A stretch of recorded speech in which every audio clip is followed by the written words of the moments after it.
I'd like to call the meeting to order, please. Roll call vote, please. Councilmember Sakiewicz. Here. Councilmember Smith. Here. Councilmember Wiggins. Here. Mayor Pro Tem Pugencourt. Here. And Mayor Davies. Here. Everyone is present. Thank you. If I get everybody stand for invocation, please.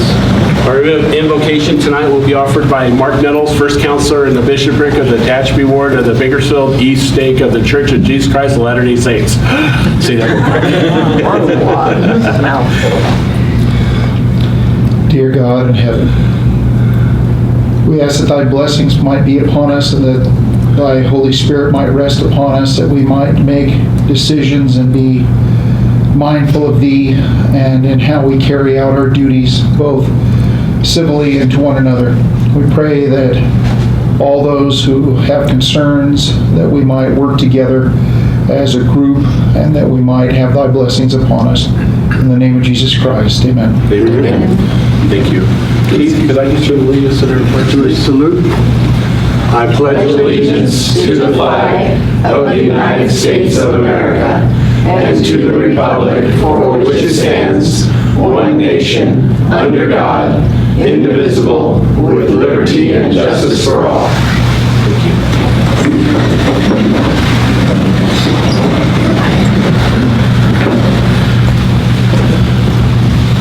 Consent agenda, opportunity for public comment. Do we have any public comments before the meeting? I see none. Do we have any audience oral or written communications? None. All right. Do we have anybody from the audience who'd like to say anything? Okay. We need to take Oh, we got to, I'm sorry. Roll call vote, please. Motion to approve consent. Thank you, make a motion. Get it? Second. Can we get a second? Sorry. Second. Thank you. Councilmember Sakiewicz. Yes. Councilmember Smith. Yes. Councilmember Wiggins. Yes. Mayor Pro Tem Pugencourt. Yes. Mayor Davies. Yes. It was a 5-0 vote. Motion carried. Yeah. Now public comments. Okay. Do we have any public comments? Third time? Nope. Okay. City clerk reports. Do we have any reports? Nothing for city clerk. Next is item number 4, RSI. Okay, RSI Petroleum, I need to remove myself because I'm an employee of RSI Petroleum. And Mrs. Pugencourt will take over the meeting.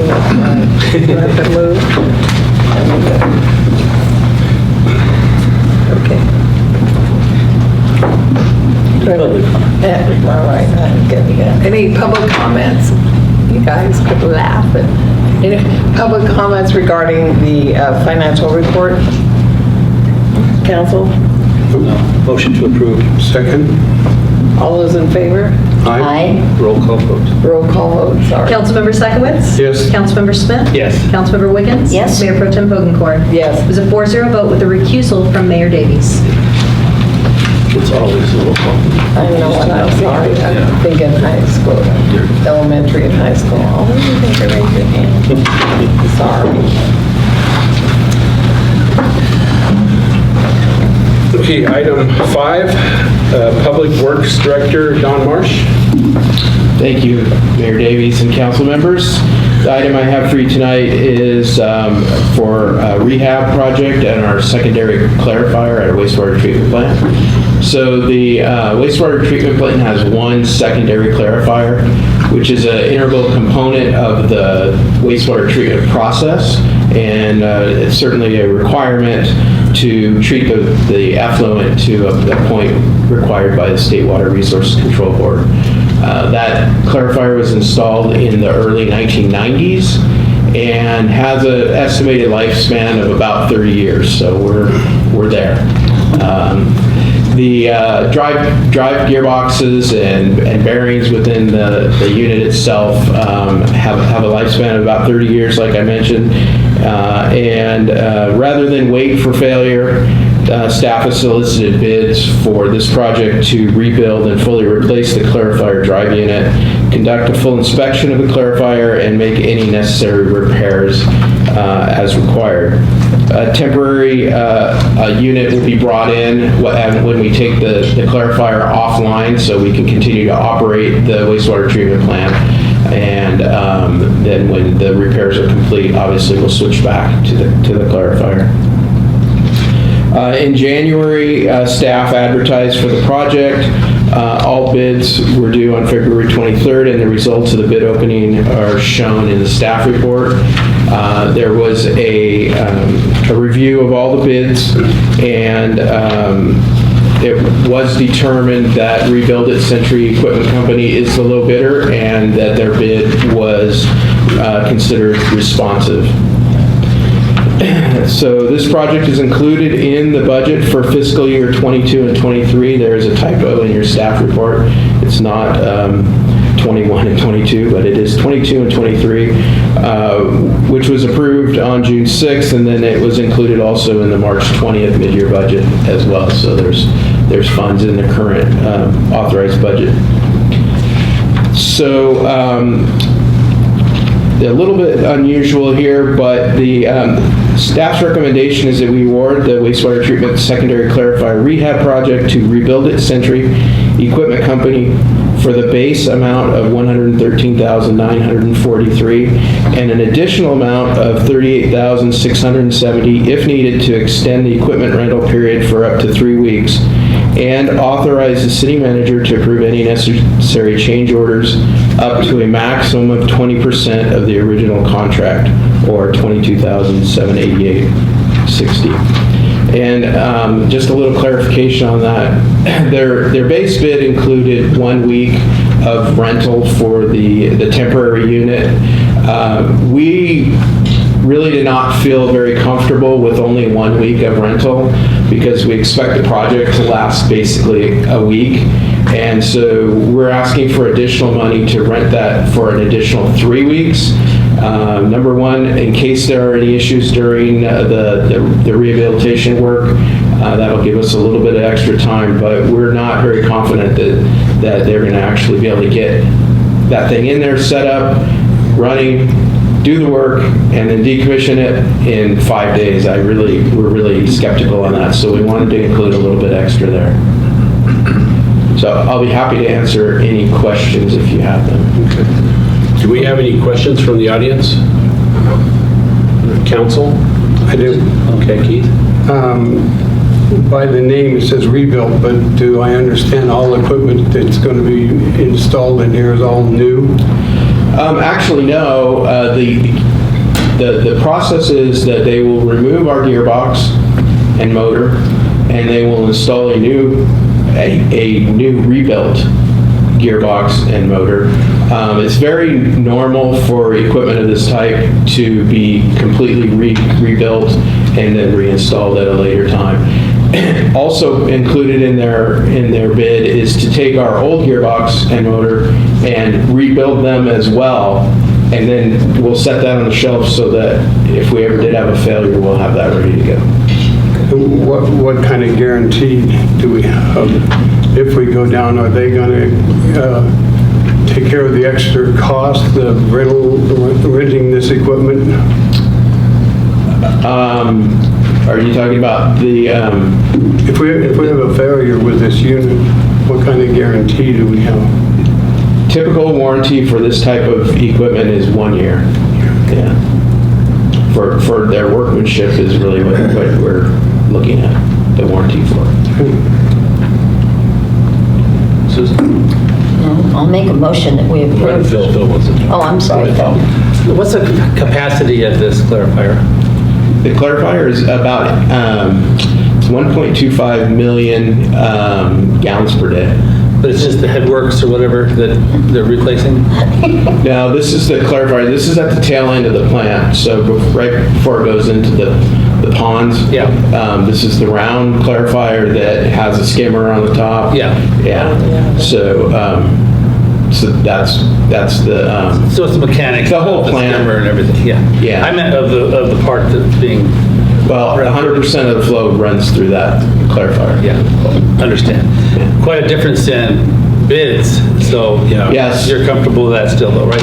Yeah, interestingly, we actually obtained 3 prices from these 3 same companies a year prior. It was an unofficial budget number, and the number that all 3 companies provided was $120,000. For some reason, when we formally went out to bid, the one company declined to bid, the other was a lot more. Yeah. And I suspect it was probably because they're busy. Okay. Yeah. And we'll be not as busy if you could pay us $315,000. Well, a lot of companies, they say, we're just going to put in a super high bid. If we get it, we're going to make a ton of money. If we don't, oh, well, we don't have the time anyways. So. But the bid differential was a real standout. Yeah. Yeah. So, okay, I'm happy with that. But you answered all the questions about how long it was going to take. Yeah. About a week doesn't sound like too much. It doesn't sound like, hardly get it tore apart. Yeah. What's that? Hardly get it tore apart. Oh, no. They'll get after it. And these guys do this for a living. They go around all over and do this. You know, when I look at these and I see such a difference in the bid prices, I often wonder if that company is reliable. But I mean, their credentials looked really good. But I would typically be concerned also if it being so low, but the fact that we got 3 prices prior that are right at this number, it made me feel more comfortable with the bid. And they're very reputable companies. good. Yeah, I know their credentials were unreal. Okay. Thank you, Don. Is there anything? No. That's all I had. Okay. Do I have a motion? So moved. I'll second. Roll call vote, please. Councilmember Sakowicz? Yes. Councilmember Smith? Yes. Councilmember Wiggins? Yes. Mayor Pro Tem Hogencourt? Yes. Mayor Davies? Yes. 5-0 vote, motion carried. Development Service Director reports, Andrew Norton. Filling in for J95. Just a second, don't you have a conflict of interest on this one? I was going to ask if I have, because Yeah, you'll have to recuse yourself. Can you announce what the reason, what the conflict is? I live right next door to this particular system. And the minutes will reflect that. Thank you.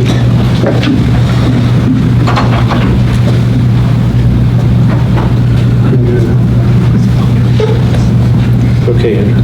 All right. Good evening, Mayor Davies and council members. Looks like we have a number of issues, or a number of items to address tonight. For those of you who don't know me, I'm Andrew. I work for Jay, and I'll be filling in for him tonight. The first item we have is the Drainage Benefit Assessment District, number 1B formation. As a condition of the approval of the Tehachapi RV Park and Mini Storage Project, the subject property is also to be added to the newly formed Drainage Benefit Assessment District 1B.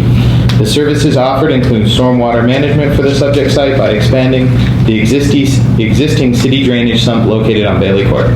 City staff working with Wildan Financial Services has prepared the formation document. Therefore, this action by the City Council initiates the process and declares the city's intention to levy assessments within the Drainage Benefit Assessment District number 1B. This action also sets the time and place for the public hearing on the issue. The total maximum annual maintenance and administration costs to the district are $9,546.89. Annual district costs are funded through the assessment placed on the property taxes. It looks like we have 2 items to recommend here, and it's to adopt a resolution of the City Council initiating the proceedings for the formation of a Drainage Benefit Assessment District and the levy and collection of assessments related thereto commencing within the fiscal year 23-24. Do we vote on them separately, or is it? Separately. Yeah. Okay. You can go ahead with the second. Okay. The second item is adopt a resolution of the City Council declaring its intention to form the Tehachapi Drainage Benefit Assessment District 1B and declaring its intention to conduct a property owner balloting on the matter of new assessments related thereto commencing within fiscal year 2023-24. Mayor, you can take both of those at once if you want. Okay. Do we have any questions from the council? Or from the public, I'm sorry. From council? I just had a question. Sure. So this could be an RV park, not just RV storage, correct? It's going to be an RV park and mini storage. And then mini storage is, typically you see storage of vehicles and mini storage, but this is an actual RV park. Yeah, there'll be, I think, all 3 that you described. There'll be a section that's RV storage, I believe. I'm not 100% sure, but there will absolutely be mini storage and RV park. Right. Do we know how many spaces there will be? I don't know. It's not a lot. I want to say somewhere in the ballpark of 30 to 50. Yeah, I think that's about the 50 range. And the RV storage, I think, is fairly minimal, at least in the first phase. Was plans maybe in the future to expand in the back, but it's just going to be sort of in areas where there's room in this mini storage area where they can, have some RVs. And there might be one covered area, but it's pretty minimal on the storage side for RVs. So we'll come all the way to the boulevard, to Tehachapi Boulevard, and then back to Valley? Not the full Not the length. full length. So the west edge will be the RV park, and there'll be a driveway. And then the eastern edge adjacent to Bailey, there'll be the mini storage. And then they're talking about kind of behind that towards Valley, Yeah. doing the RV storage. Okay.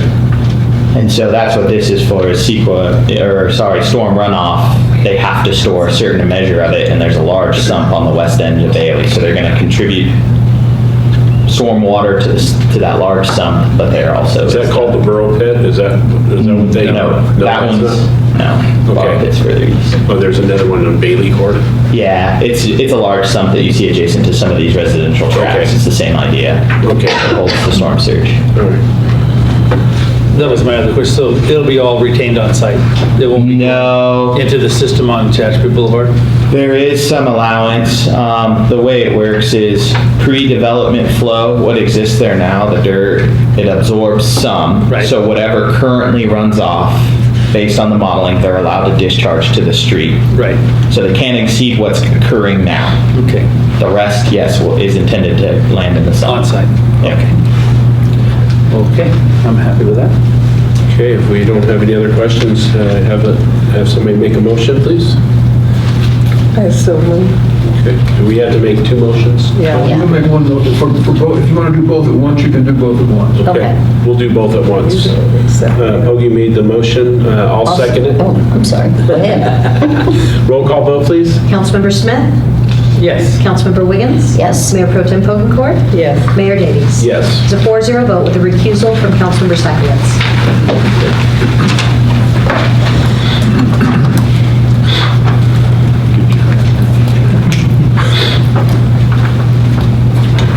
Welcome back. Thank you. Item 7. Sure. Item 7 is a federal on-call engineering services agreement with AECOM. The background is this prior fall, we went out with a request for qualifications, and it was for engineering design for state and federally funded projects. And the RFQ came in November. It's a 3-year contract with 2 optional 1-year extensions with a maximum contract value not to exceed $3 million. The RFQ would allow city staff to utilize a consultant on call based on our anticipated workload. And there were 3 responsive proposal or qualification packages. It was AECOM, M&S, and VST. A panel reviewed the qualified firms, and a unanimous decision was made to recommend AECOM. So our recommendation is then ask the city to enter into an agreement with AECOM. Okay. Any questions from the public? Council? I do. What exactly does this do for us? Sure, so we have a number of existing on-call contracts. This one specifically is for state and federal funded, so we had to hop through Caltrans's qualification packages and solicit an RFQ, which is a request for qualifications. They mail it back. You kind of give, since there's no scope, you can't give a cost to get a proposal back. It's just who's the most qualified. So we did a qualifications-based selection, and this would be for everything in the design world. So it would be inspection, construction management, design of projects. We did this intentionally. We have an existing design-only contract with another firm for grant-funded projects. Caltrans gets grumpy if one firm designs and inspects their own product. They think there's duplicitous intent there. So we're bringing AECOM in to serve as potential inspector, construction management, those items. Well, I'm sorry, but I'm still a little confused as to what projects or whatever road projects? Specifically grant-funded projects. So it would be, yes, road, or building a park that they might be involved in. Road projects, they would help with the goal was to have them help with some of the construction management and inspection of, road projects. Okay. We've used AECom for other things, right? Correct, but because this is grant funded only, we had to follow every Caltrans rule. Do we have any other questions from the council? No, just they're a very reputable firm. Yeah, I've heard of used them over the years, so I'll make the motion to approve staff's recommendation. AECom. Keith, second. Councilmember Sakowitz? Yes. Councilmember Smith? Yes. Councilmember Wiggins? Yes. Mayor Pro Tem Vogencourt? Yes. Mayor Davies? Yes. 5-0 vote, motion carried. Item 8. Andrew? My final item for you guys tonight is adoption of staff CEQA determination for the 23-24 grind and overlay project. On May 16th, through our Senate SB1 funds is the project route for this grind and overlay project. And so this project specifically was pulled from the SB1s and Dawn's long-term maintenance list. The change came in the environmental portion of this. Historically, CEQA exemption had been prepared at the staff level. A recent court ruling in October 2022 clarified that all determinations must be presented at the City Council. So City staff has reviewed the project site and determined it's consistent with applicable provisions within CEQA and state guidelines for a categorical exemption under 15-301 existing facilities, meaning we're just doing maintenance. We're not expanding capacity of the road, so there's no need for CEQA Environmental Quality Act to be involved. In essence, we're not offsetting, we're not grading a field, anything like that. It's a road, it's going to be a road at the end. We're not changing the width of the road.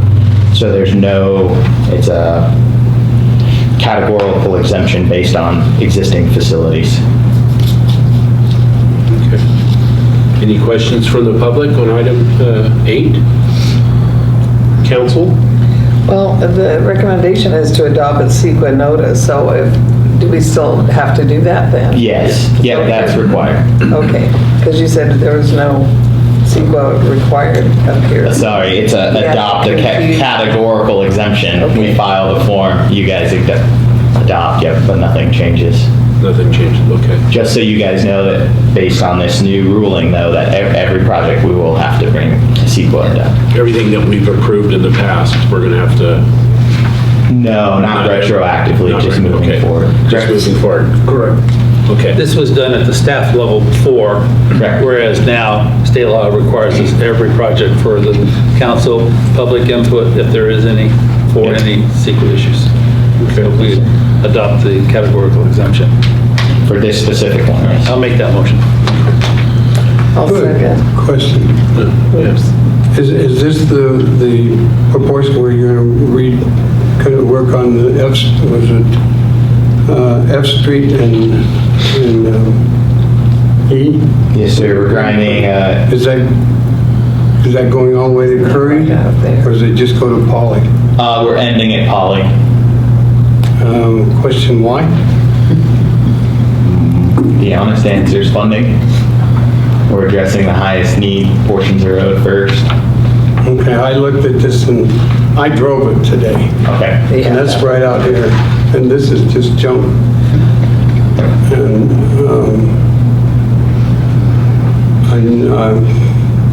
I'm not real pleased with that part because I think this area here, that we're right here in the police station, is a lot worse than a couple blocks down.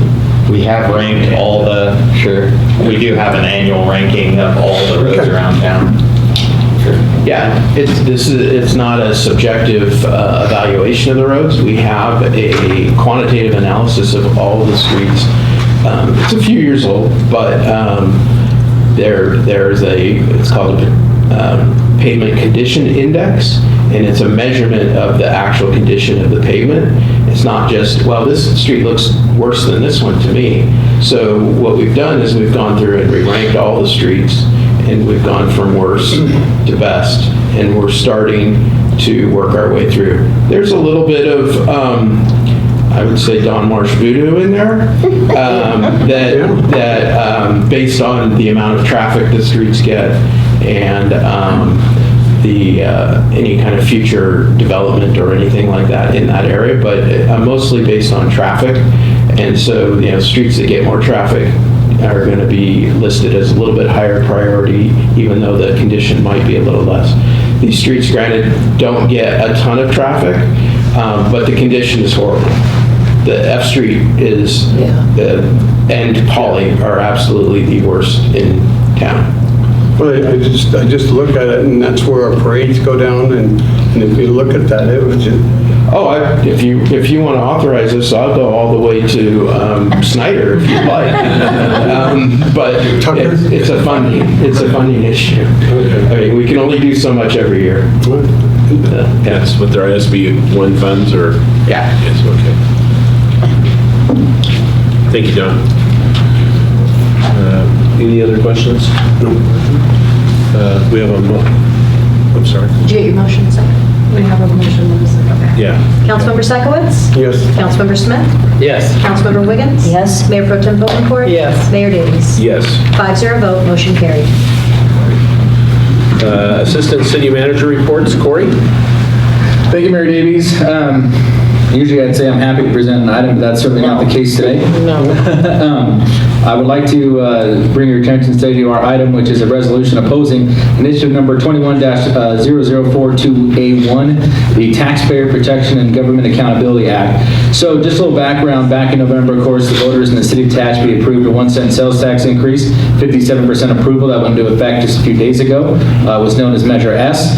Roughly $4 million a year in increased sales tax revenue was to be dedicated to local control and funding to the priorities identified by our citizens. That was fire protection, law enforcement, local emergency dispatch, infrastructure, streets and roads being one of them, protecting local businesses and jobs. Those are all the priorities identified by our population. However, Measure S now and 106 other measures statewide that were approved last year are already under threat due to the signature gathering of some of California's wealthiest corporations and lobbyists who have successfully misled voters potentially to place the Taxpayer and Government Accountability Act on the November 2024 statewide general election ballot. Sounds good enough, right? The Taxpayer Protection and Government Accountability Act would amend the California Constitution with provisions that limit voters' authority and input, adopt new and stricter rules for raising taxes and fees, and may make it more difficult to impose fines and penalties for violations of state and local laws. The measure puts billions of local government tax and fee revenues at risk statewide with related core public service impacts. The measure would have significant impacts on the city of Tehachapi operations and core services delivery. Specifically, it would retroactively eliminate the local voters' approval of Measure S since the measure does not have a sunset date. So some initiatives, when they come forward, they'll have a 2-year, 3-year, 5-year, 6-year, 10-year window. Measure S did not have that. That was not an issue with the voters, and so it was approved. Since it does not have a sunset, it is targeted along with the 105 other measures in the state. It would invalidate the measures such as Measure S once the general election results are certified in November of 2024. The proposed constitutional initiative is sponsored by the California Business Roundtable. The California Business Roundtable is the lobbying arm for some of California's wealthiest corporations who are seeking to reduce their own payments and create constitutional loopholes that allow these corporations to pay less than their fair share for the impacts on local communities, including local infrastructure, and shifting that burden to individual taxpayers. So currently now, when you build a home, you build a business, you pay an impact fee because down the road we don't want to tell John Q. taxpayer that our wastewater system, for example, is now grown so high because we've had so much impact on it, and now we have to raise their rates to pay for the impact of a new home or a new business. Those would be targeted, and these developers would pay a lot less, and the burden of proof and our ability to have those fees passed on so the taxpayer is not paying for expansion in the system would probably go away. We'd have to redo all of our fee structure. In addition, the corporations are also seeking to dodge enforcement when they violate environmental, health, public safety, and other laws. The California Business Roundtable Board includes the following corporations. I think it's important to read them on the record. You may be familiar with some of these names. Era Energy, Albertsons, Altria, Anthem Blue Cross, Automobile Club of Southern California, Bill Enterprises, also known as Enterprise Rent-A-Car, Blackstone, Caruso Management, Chevron, CJ Segerstrom and Sons, Dark Container, DLA Piper, Douglas Emmett, Eli Lilly and Company, Exxon, Farmers Insurance Group, 5 Point, Global Medical Response Solution, Grimway Farms, Irvine Company, KB Homes, Kilroy Realty, Lobato Law, Majestic Realty, Marathon Petroleum Corporation, McKinsey Company, National Corp, Pepsi, PHRMA, Sempra Energy, State Farm, Sutter Health, Union Pacific Railroad, United Airlines, UPS, Valero, Western National Group, Wells Fargo, and WellPoint Insurance. A lot of these names do business in our community and are supporting this initiative to undermine the voters in the city of Tehachapi just 5 months ago. A full text of the ballot initiative was proposed, was sent to the State Attorney General's office via the signatures included in the packet. A couple of major provisions I just wanted to point out. Taxes and fees adopted after January 1, which includes our Measure S that don't comply with the new rules, are void unless reenacted. So including Measure S in the city, we would have to then go back to the voters, go through all this process again and put a sunset date on that. So maybe 10 years down the road, we'd have to do it all over again. It invalidates the Upland decisions, which allows the majority of local voters to pass special taxes. So the provision right now that allows, let's say, somebody wants to build, there's a group that really wants to build a community swimming pool. This group can go out as a group and they can get the signatures necessary to get that initiative on the ballot. And even though it's specific funding, they would only need a majority to get that swimming pool on the ballot and approved. This would get rid of that, and it would basically not allow that anymore. So your community organizations could no longer go out and potentially ask the voters for funding specifically for a swimming pool without triggering a 2/3 majority for specific funding, which is the case if you all were to put something on the ballot for a swimming pool or something like that. So it basically gives them the same, it puts them under the same rules as if the city council were to put a measure on a ballot. It prohibits local advisory measures, which allow voters to express preference for how local general tax dollars should be spent, similar to Measure S. It requires voter approval to expand existing taxes. So utility fees, transit occupancy taxes, even to a new territory. So we're annexing a property right now. You guys have had several hearings with the property. That would then, that's at the corner of Tucker, Red Apple, but there would have to be a vote now of the people to accept that property into our tax base. Not just the landowner who now says, yep, I want to annex, I'm going to pay the property, and of course with LAFCO, we share some of that future tax revenue with the county, so on and so forth, so as are the rules. That would have to go to the entire voting population to try to bring that property into the tax base fold. New taxes can only be imposed for a specific time period, so again, sunsets on everything. We can't amend a charter to include a tax or a fee. All state taxes require majority voter approval. This may be where sort of a lot of this frustration is coming from. Maybe this was probably more targeted at the state, but then all of the municipalities are getting swallowed up in this deal as well.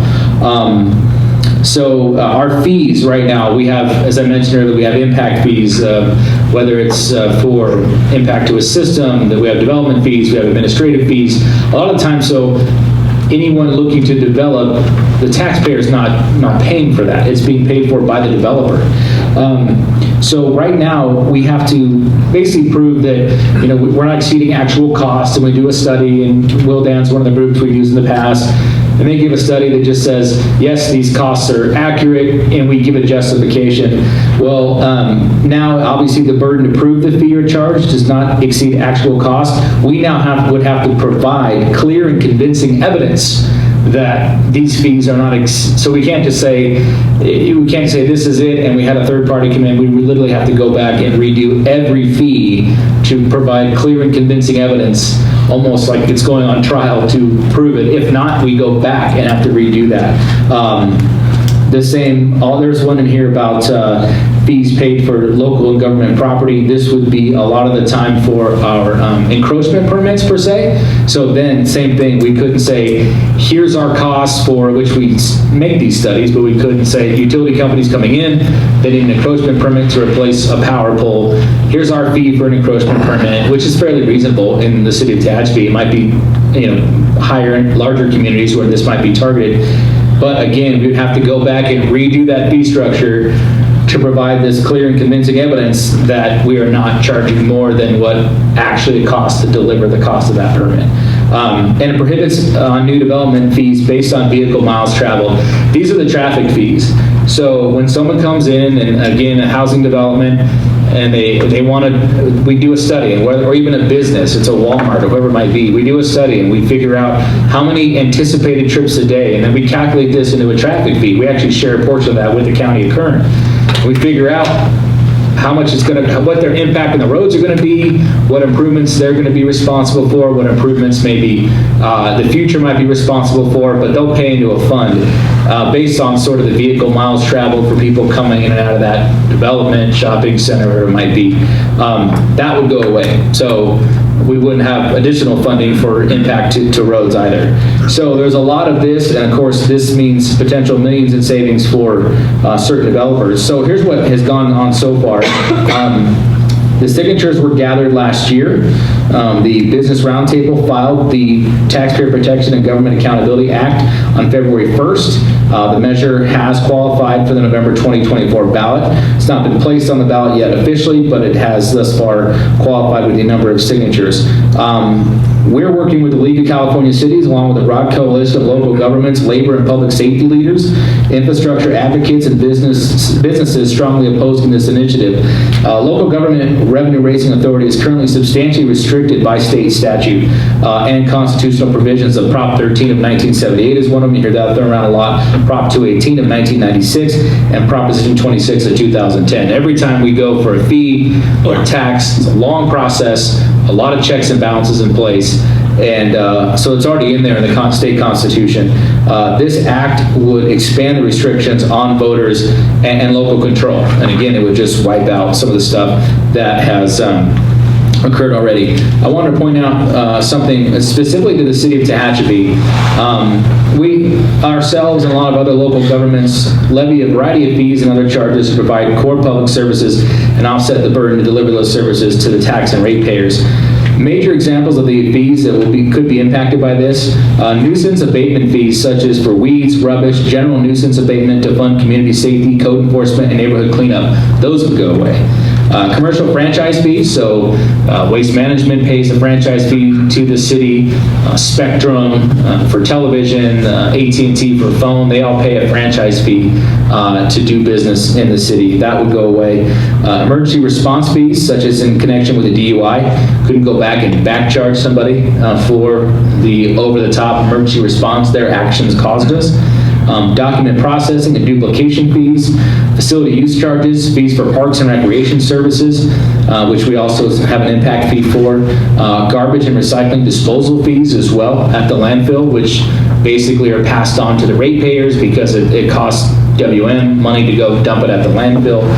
Those would all be challenged and go away. The nuisance one, part of the reason why the city of Tehachapi looks the way it looks and continues to do what it does is because in part of code enforcement. Very strong code enforcement division led by the Tehachapi Police Department. That their ability to levy those fines for, we have a chronic nuisance ordinance, so problem houses, drug houses, houses that are abandoned. We have a lot of process to go through, a lot of fees to get recovered eventually by the homeowner or even the new purchaser of that property. That would go away as well.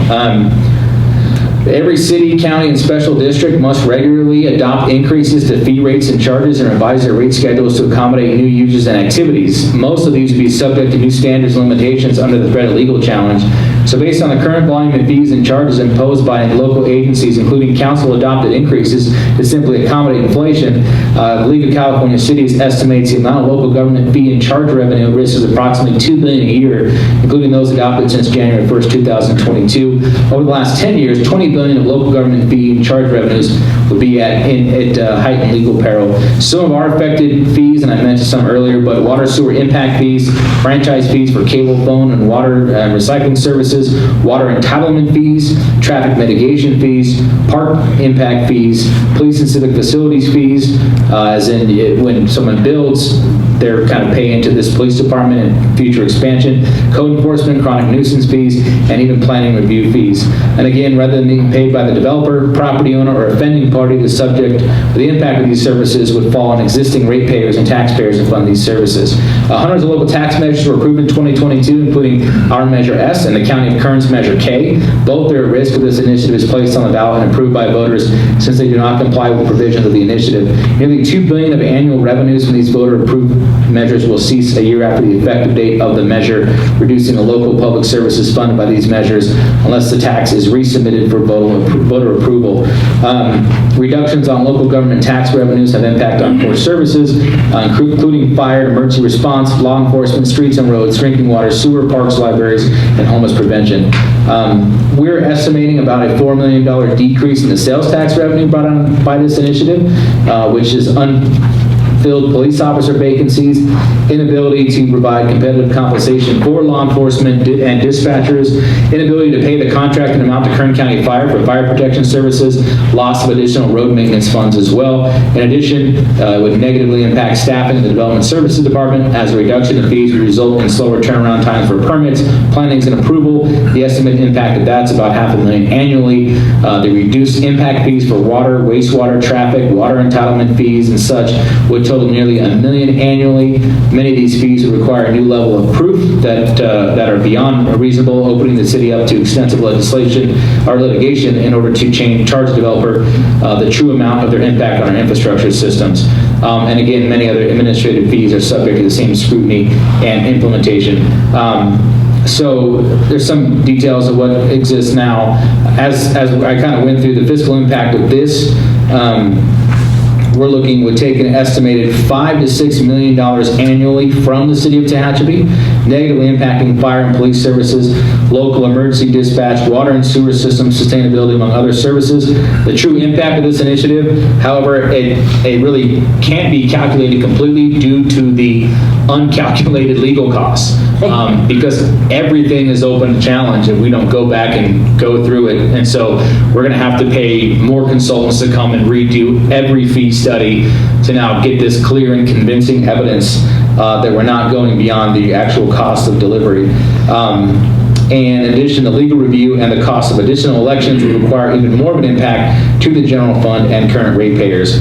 So the League of California Cities is trying to get with many cities in the past. This, as they have in the past, this was brought up briefly in 2018.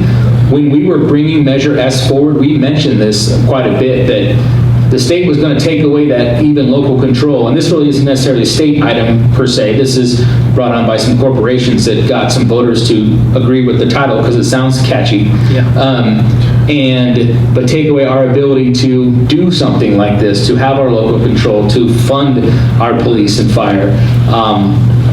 Because this happened in 2018, the League of California Cities then was able to sort of beat it back a tad, and it was amended and went away for 4 years, and now here it is back. And not only is it back for any tax and fee moving forward, they're trying to retroactive everything that was done in 2022, which includes our measure, the County of Kern's measure.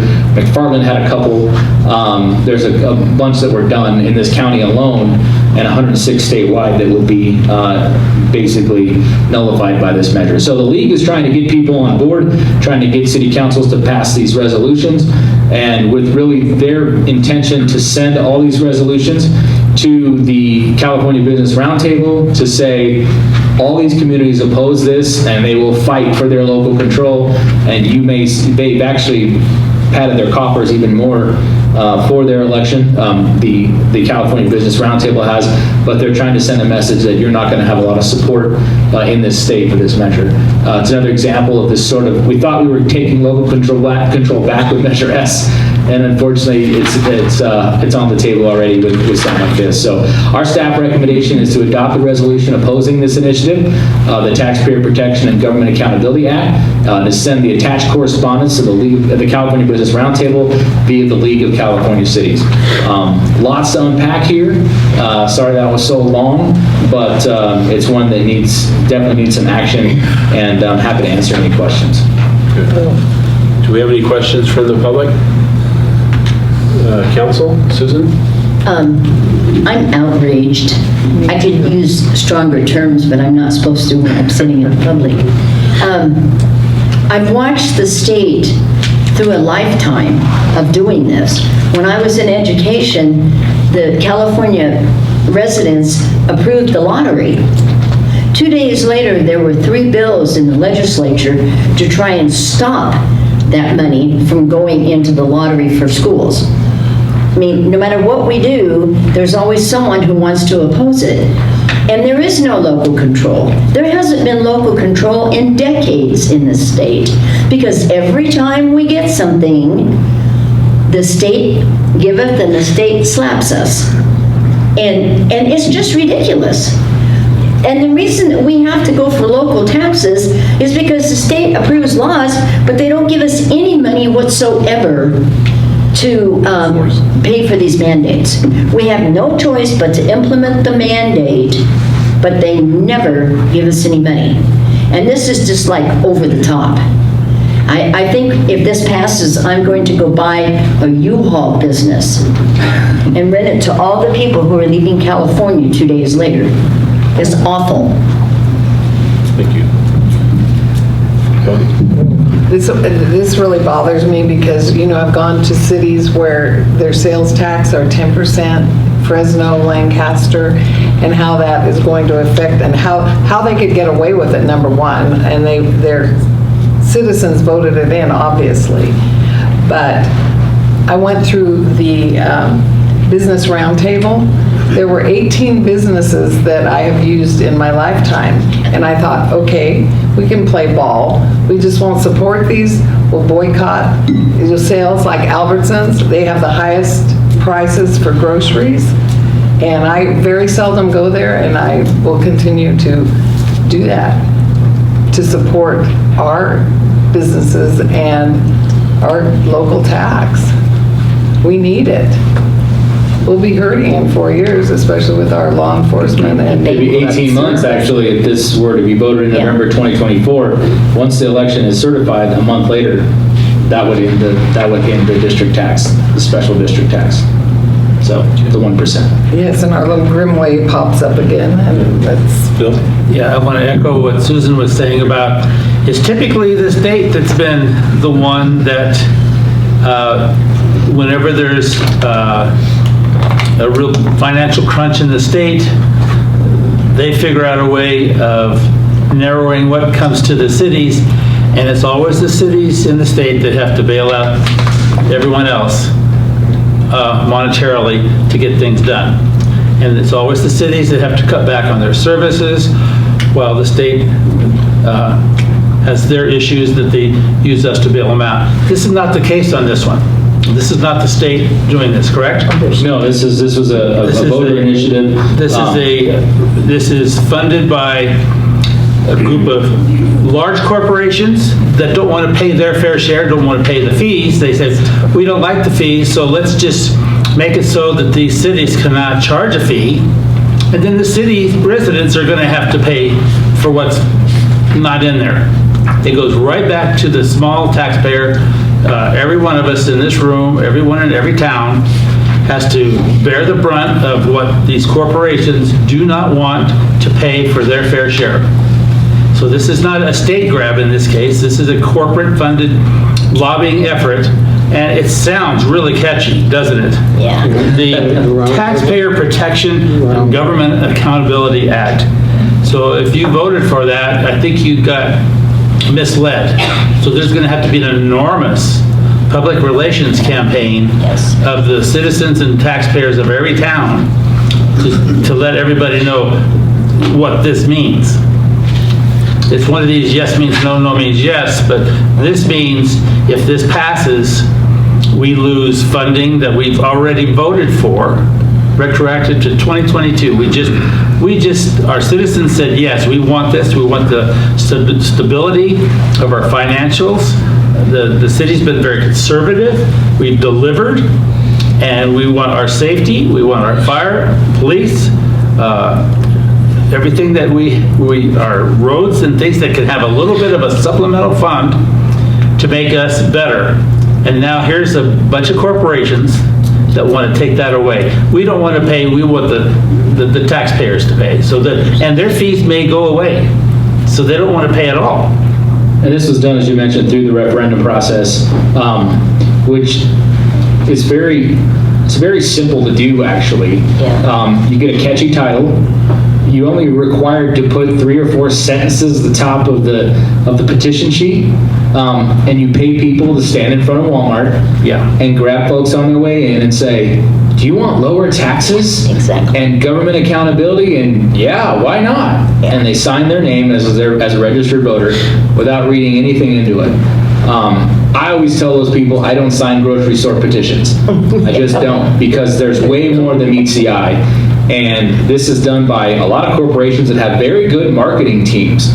You go into what they do, they're very good at marketing, and that's exactly what this is. So this was a referendum that was brought forth by signature gathering in popular areas, and a lot of time they do 2 or 3 at a time as well. So you sign one, and they say, oh, by the way, check this one out too to lower your taxes, and then you sign that one and that one and so forth. So this is one of the referendum issues where this is brought up by the marketing firms, basically, for these corporations. I'd like to see this list of firms listed in the paper. Sure. Just let you know, folks, these are the folks that don't want to pay their fees. They want the cities and the individual taxpayers to pay for it. So it's really, And some of these stores, I mean, you brought up one, and then Councilmember Pokencourt brought up, for example, the Albertsons example. Grocery stores don't pay a lot of sales tax as it is, because you only pay on prepared foods. But where they're going to save, obviously, is when they want to develop new stores in other cities across the state. They will not pay those impact fees to connect to water, sewer, traffic. I mean, most of the traffic around Tehachapi is around our grocery stores. Sure. And so they would not. So that is where their sort of skin in the game is something like this, because they don't pay a lot of sales tax as it is, because it's just, you don't pay that on grocery. The only good news is I don't like Pepsi.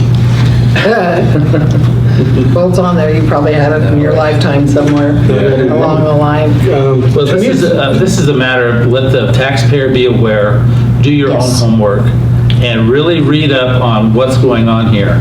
And what a catchy title means is maybe not what you thought it meant. So this is for local control. The voters voted, Measure S. We want more local control of our finances, over our public safety, streets and roads. Bottom line.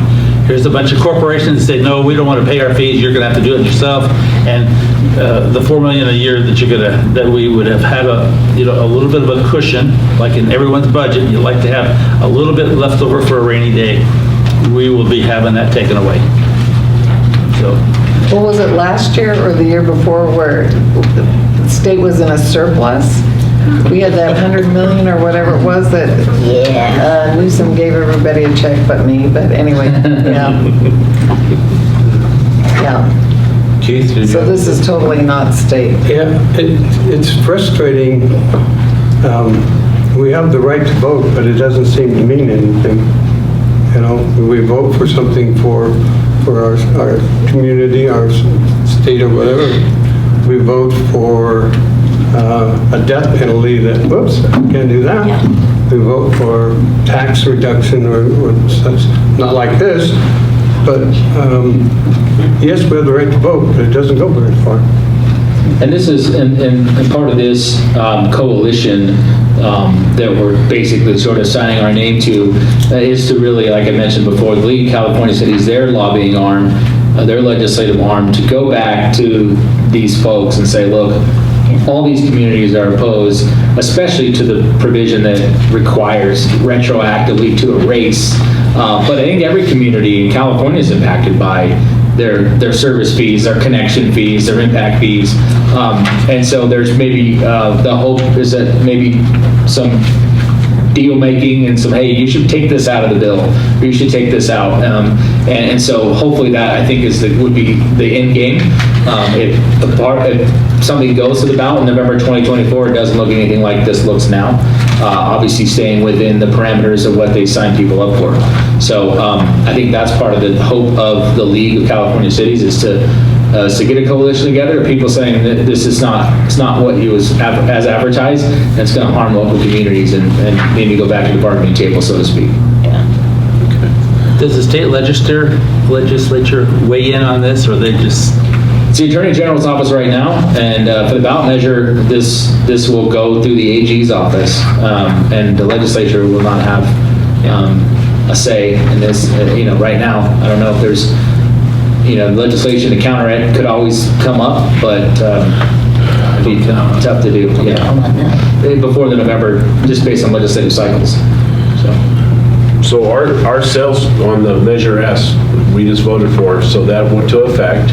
Yep. So what are we going to do? Are we going to bank that money just so in case we have to pay it back? Yeah, I mean, this was about crisis moment last week when this sort of came down the pike. Because I heard about this to lead California cities recently, and this kind of shows you the misleading nature of this. I went, Greg and I were sitting at the city managers conference. They did a whole session about this, and we kind of said, "Oh man, this is bad." And I went right to the California Business Roundtable Report's website and got the information about this, and it said, this will not impact local agencies' ability to pass local tax measures. That's a lie. Technically, it won't moving forward, but it didn't mention on their website that retroactively to 2022, they were going to erase them without a sunset. So we thought for about a month or so, we thought we were in okay shape until this all came down from the league. And so last week, it was kind of this is out there now. We're going to do the responsible thing because we are collecting that money now. And so come 2024, could they say this goes away or this gets passed and that sales tax goes away? Our plan right now is to effectively just save that money.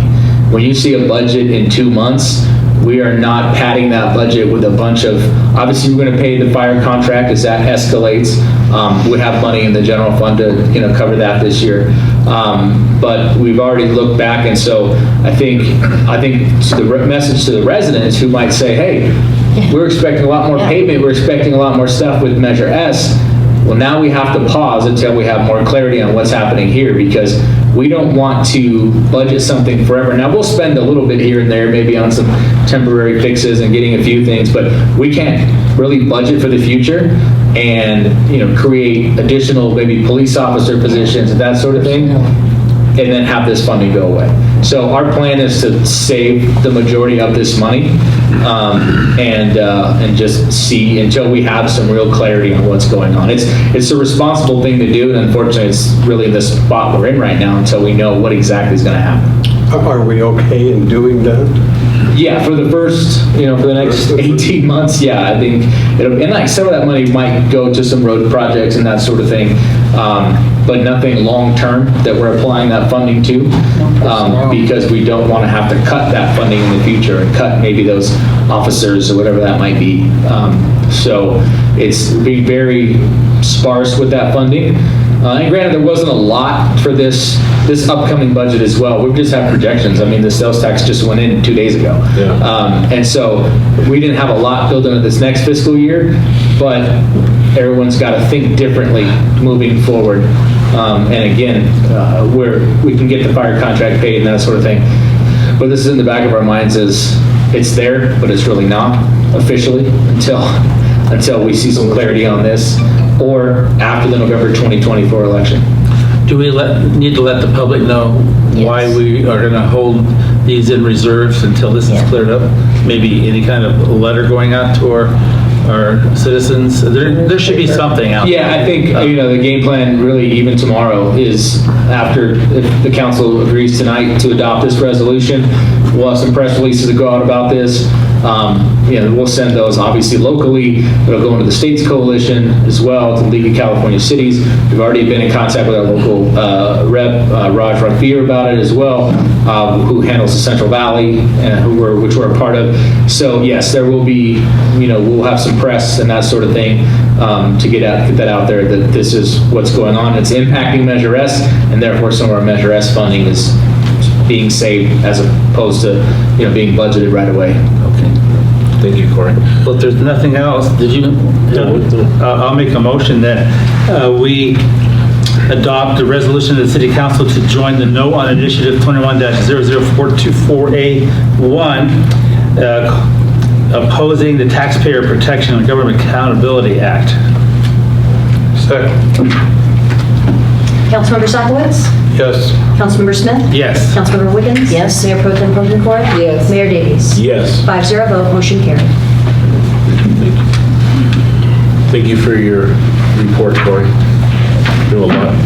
Not really. No, like I said, I was going to say my pleasure. All right. I appreciate clarifying a lot of this Yeah. stuff, so that we need to make sure we get that out to the public too. Yeah. And I hope that our press will help us out here and get these names out in front of the They people. will. That these are the people that are taking your money away. This was voted by you,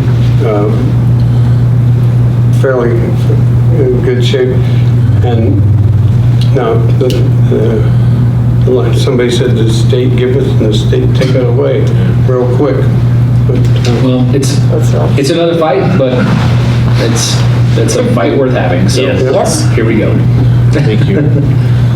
Okay, we have nothing else on the agenda. We do not have a closed session tonight. Just real quick on the city manager side, I wanted to give a few positive things. Okay. To counteract That would be nice. Good, that'd be the way to 20 finish minutes it. of nonsense.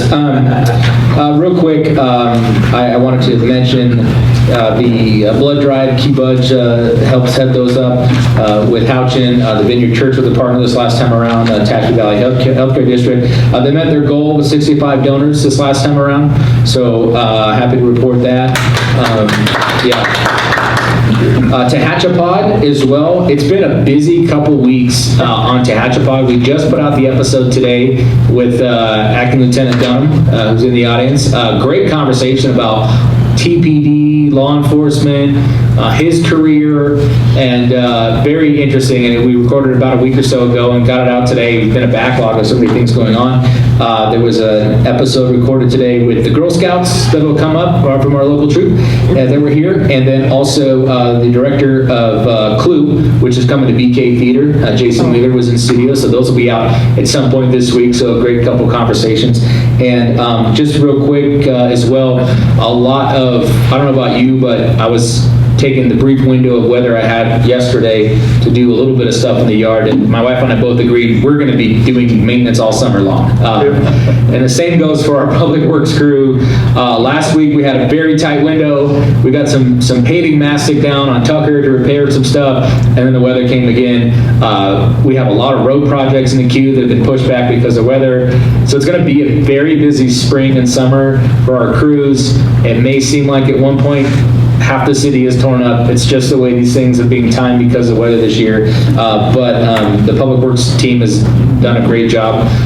Even waste management this year with the weather and how long it's been, and trying to make sure with snow and ice things are picked up. So we had a good plan this year. It got derailed by weather, but we stuck with it. So a lot of kudos to go around, but a lot of repairs coming here in the spring. So once this, well, I guess the spring is happening now, but once the spring actually arrives, we'll get those really going. So Okay, thank you. That's good to know. Do we have any council member reports? Phil? Not tonight. Foggy? Nope. Keith? I hope I can come back next week. Yeah. We won't be here next week. Maybe the following. Come back in 2. Susan? No. Okay.